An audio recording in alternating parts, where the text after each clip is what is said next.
Take two clear liquids in separate containers. They look identical, but one is acidic, the other basic, and you can't tell just by looking. So how do you figure out exactly how strong one solution is? That's where titration comes in.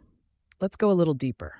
A titration is a controlled chemical reaction where one solution is slowly added to another until they react completely. The goal isn't speed, it's precision, drop by drop.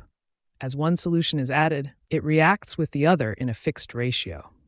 At a specific point, the reaction is complete. That moment is called the end point, and it tells you everything you need to know.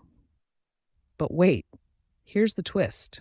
You don't usually see the reaction itself, so we use an indicator, a substance that changes color at just the right moment. That color change isn't decoration. It's a signal that the chemicals have reacted in exact proportions. Here's something even more interesting. In acid-base titrations, acids neutralize bases. In redox titrations, electrons are transferred between substances. Different reactions, same idea. Slow addition, careful measurement, exact ratios. Let's connect this to real life. Testing water quality, checking acidity in food and drinks, controlling chemical production, preparing medicines safely. All of these rely on titration because guessing is not allowed in chemistry. Before we wrap up, zoom out for a moment. Titration turns invisible chemical strength into measurable numbers. It's where theory meets precision and where chemistry becomes trustworthy.